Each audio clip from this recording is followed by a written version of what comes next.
Dando continuidade em relação à ética, eu gostaria agora de abrir uma discursiva relevante à ética profissional, né? Que é algo que, para autores como Vinagre, né? Marlise Vinagre, ela cita que a questão da ética profissional, ela é uma ampliação conceitual e também política. Mas por quê? Porque nós, enquanto profissionais, a todo momento, nós nos deparamos, né, com situações que nos provocam e nos fazem assumir determinadas posições que são posições de juízos, né, juízos de valor, que nos fazem estar à frente de situações. Então, nós precisamos ter e manter nossas ações morais, né, para que possamos exercer a nossa profissão e assim também estarmos condizente a ações que a sociedade ou grupos sociais eles têm e existem, né, através de seus princípios, suas normas, os quais sempre os diferenciam, né, através das suas atitudes morais, sobre as relações e problemas práticos, né, que envolvem os grupos, os indivíduos nas suas relações cotidianas. Nós sabemos que os princípios e as normas, eles são conjuntos, né, que são representações que compõem, né, as determinações decorrentes, e essas determinações, elas se caracterizam de formas econômicas e políticas ideológicas, né? Então, nós temos que ter o esclarecimento que essas representações, elas são oriundas das determinadas classes, raças, cores, gêneros. Então, para que não sejamos capazes de fazer julgamentos de valor, né? Aprovando ou não, né? Concordando também ou não com os acontecimentos, né? E esses acontecimentos, eles estão pautados em códigos morais e éticos. Então, eles também são válidos de acordo com alguns limites que são históricos, né? Porque nós sabemos que, historicamente, a ciência política, ela abrange as ciências sociais, né? Que ela tem as dedicações dela através dos estudos, das formas de políticas estruturadas, né, voltadas para o ser humano e a forma que esse ser humano ele convive na sociedade. Então, isso traz um modo da responsabilidade dele ser, dele entender, dele se moldar diante as possibilidades e as ações que ele vem a se beneficiar de forma coletivamente, né? Então, nós temos que ter esse entendimento de que a ciência política, ela é de grande importância, né, para o estudo progressivo, né? Ela tem poder, tem formas de organização, né?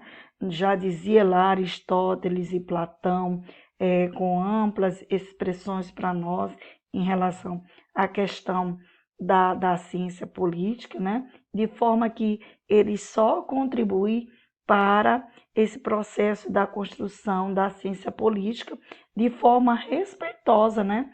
E trazendo também uma ampla reflexão, né? Então, é importante nós entendermos que as ações morais, elas sempre existiram, né? Desde o início da história da humanidade.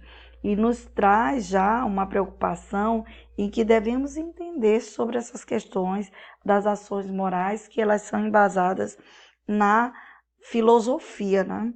No comportamento, através do comportamento dos homens, né? Que isso foi citado lá através dos estudos da filosofia grega. Então, nós temos aí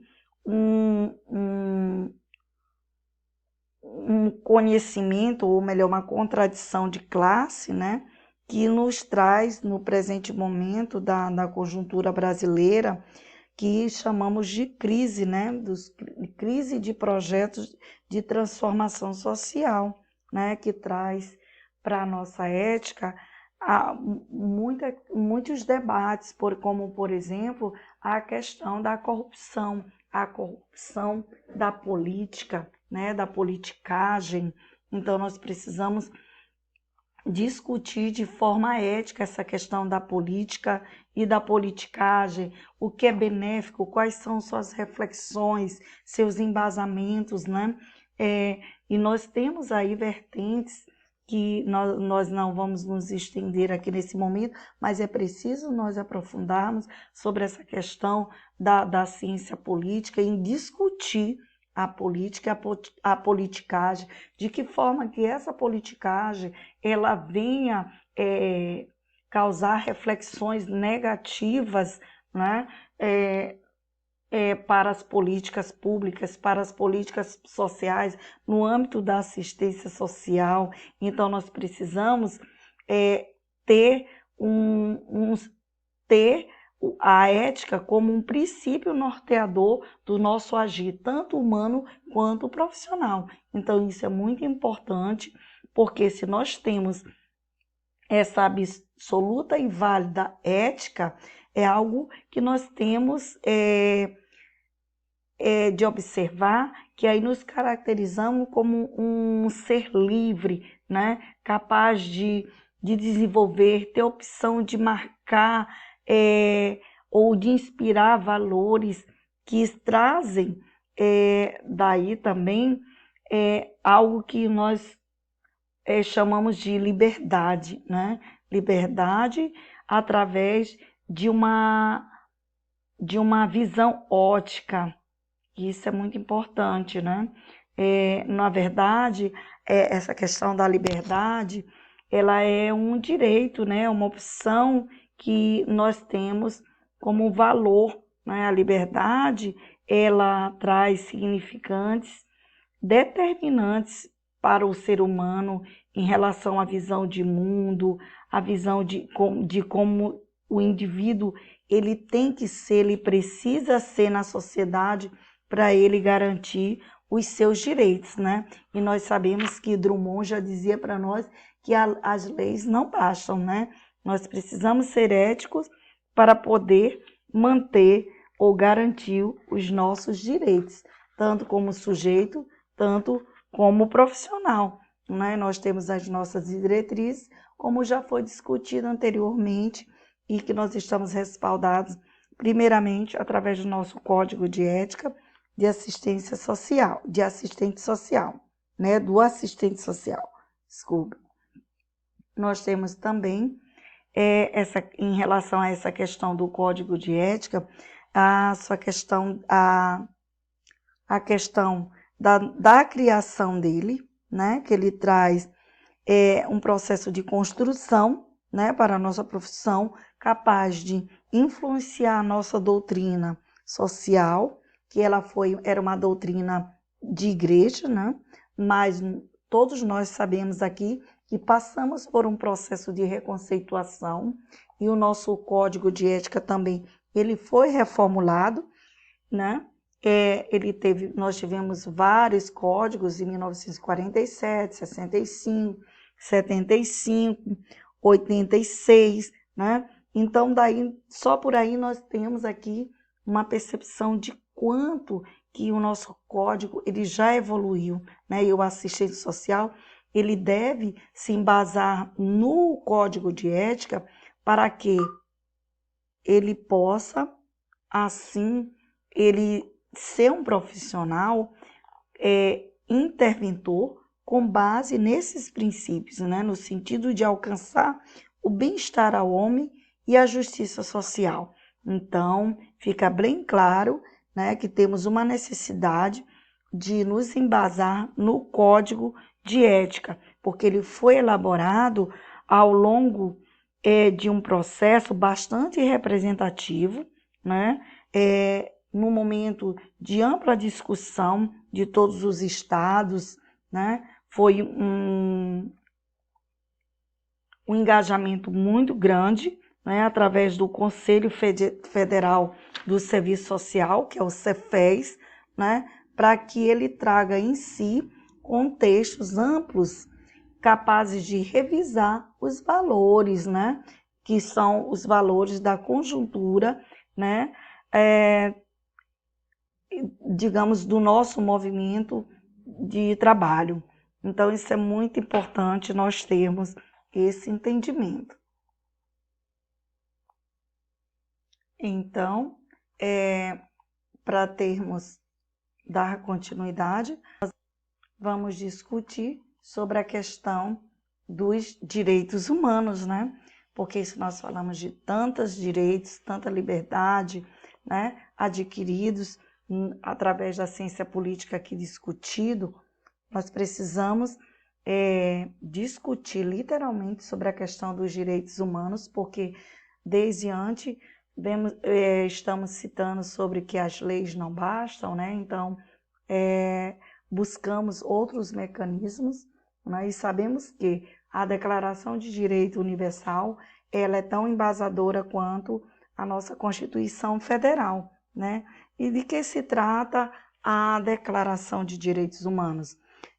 Expressivamente, os direitos humanos, eles têm significância a serem tratados de forma justa, né? Tratar os demais da mesma forma, dispor da capacidade de trazer escolha com relação à própria vida.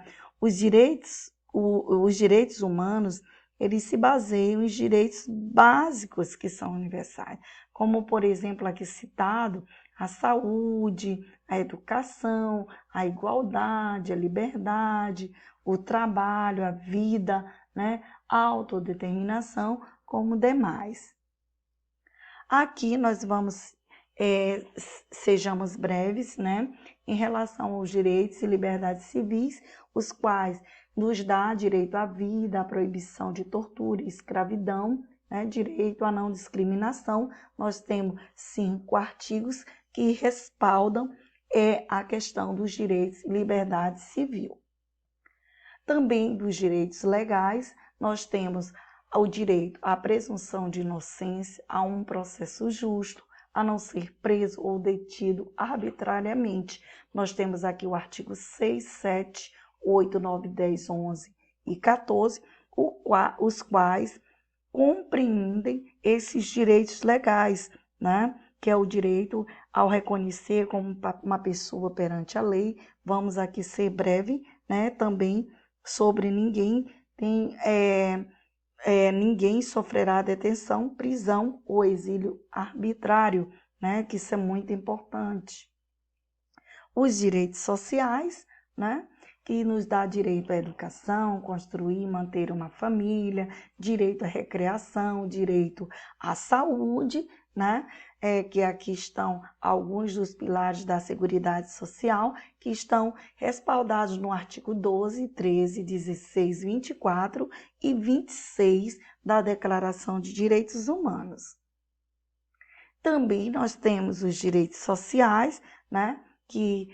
Nós temos o direito à propriedade, ao trabalho, a uma moradia digna, à aposentadoria e também termos o direito a um padrão de vida adequado, que isso é muito importante.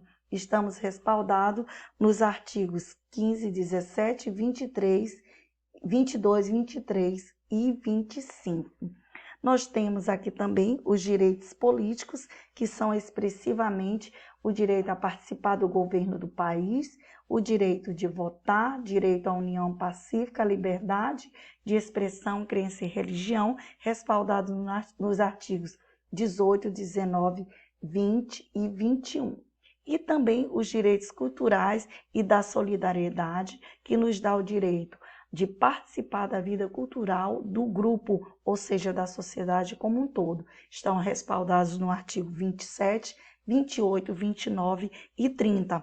E nesse momento que nós estamos perpassando em tempo de pandemia, é bem reflexível que nós temos o direito a ser solidário com todo ser humano no universo.